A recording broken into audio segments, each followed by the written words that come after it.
Hey guys, and welcome to the Blue Bridge. And in today's video, I'm going to do yet another video on the reaction or overreaction of a lot of our fan base.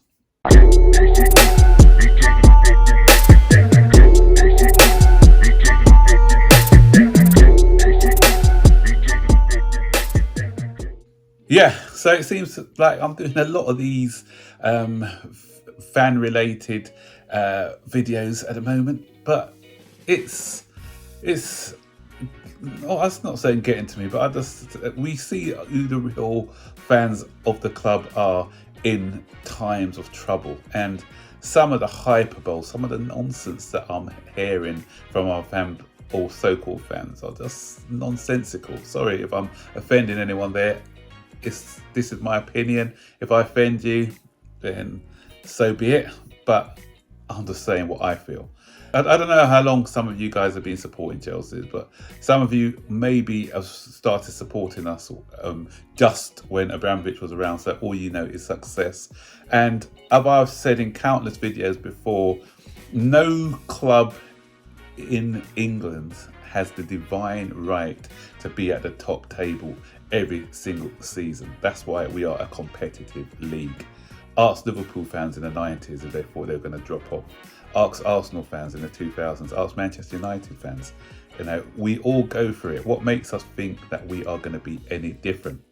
And our situation is because of what happened with the government and way beyond that. But not wanting to sound like a scratch record, I just want to pick up on a few things that I've been seeing by our fan base.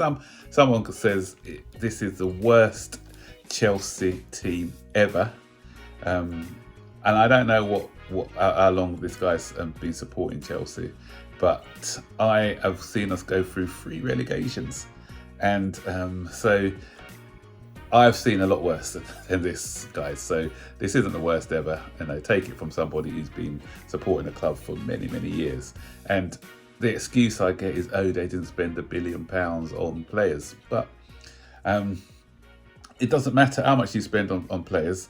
And that's another thing. Money doesn't buy you success. When people say Chelsea bought success under Abramovich, here's living proof that you can't throw money at a problem and expect instant results, because it doesn't work like that. You've got to be smart in how you're buying and selling players.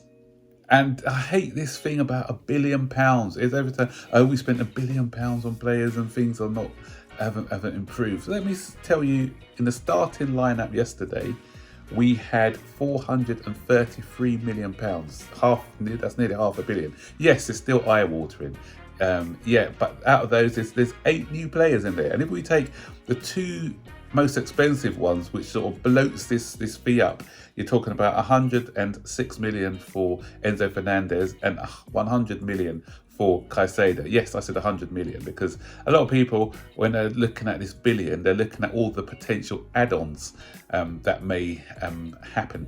And at the moment, it doesn't look like we are getting these add-ons, because add-ons usually are if a club reaches that qualifies for the Champions League, if a player plays X amount of games, all sorts of things which go towards add-ons. And at the moment, because it doesn't look like we are going to be successful at present, then some of these add-ons may not even be fulfilled anyway. And if they are fulfilled, that means that the club are doing well. So it doesn't matter if we have to play these add-ons. So people always try to look at the worst case scenario, but I've looked at it at what we are paying for them at the moment without any add-ons, and so it was 433.1 million.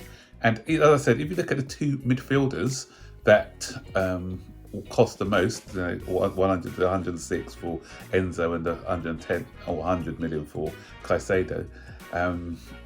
Enzo is going, I don't care what happens with his career at Chelsea, he's definitely got the potential to be one of the top 3 or 4 midfielders in the country once your Mudryks and your Kroises leave. And so if that is the case, then we're going to recuperate our money on him anyway. He's on a big 7 or 8 year contract, and if things don't work out and he goes to, say, like a Real Madrid or Barcelona or somebody, they're going to be having to pay a lot more than what we bought him for. So I'm looking at Eden Hazard sort of money for him. So we'll be quids in if it doesn't work out. Same with Caicedo. Caicedo's got that potential to be one of the top midfielders, and again, being on a long contract at Chelsea, then we'll get our money back and some. So it doesn't really matter. And on the bench, actually, we had £131 million worth of players on there. And out of the people on the bench, the only one you can say is probably we didn't get good value for money at the moment is Cucurella at 55 million. We did overpay for him. Too early to say about Cole Palmer at 40 million, if that's going to be value for money or not. So in total, it was £564 million worth of talent that we had in the starting 11 and on the bench. So when people are saying £1 billion and this is what we get, it wasn't a billion. Okay, it's £500 million, which is still a lot, as I said, but there's some context in there.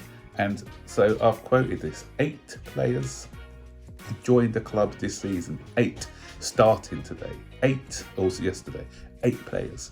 So you're just going to gel straight away. 8 players, 6 games in, and it's magically going to turn into a team. Ridiculous. I've heard people say, oh, look at what Tottenham have done and everything else. Tottenham have integrated at best 3 players into their starting lineup this season. If it's more, let me know, but it's no more than 4 at the most, And so they had, so to flip it around, we've had 8. So that means we only had 3 players here from last season. And no, 9 actually. Actually, what I'm just doing all the players who were bought by the Bowley Egbali team. But if we look, Colwell wasn't with us. This is Colwell's first season as well, who I forgot to include. So out of the players who played, there was only 2 who were here last season, and that was Thiago Silva and Conor Gallagher. And even if you look at Conor Gallagher, this is only his 2nd proper season as a Chelsea regular. So he's relatively new into the setup as well. So this is, in effect, a brand new team which has been put together. So to say, it's going to click straight away and what's happening, and it's just, you're living in cloud cookie land if you think that's what's going to happen. Throw shade at the board if you want, of course, for making all these wholesale changes. Yeah, that is something that you can do, but if you're not looking at everything logically, then there's no point in having these conversations with you, because you truly don't understand the mechanics of how football works. The other thing that I didn't mention yesterday, which I think is important as well, is the lack of a captain in the team.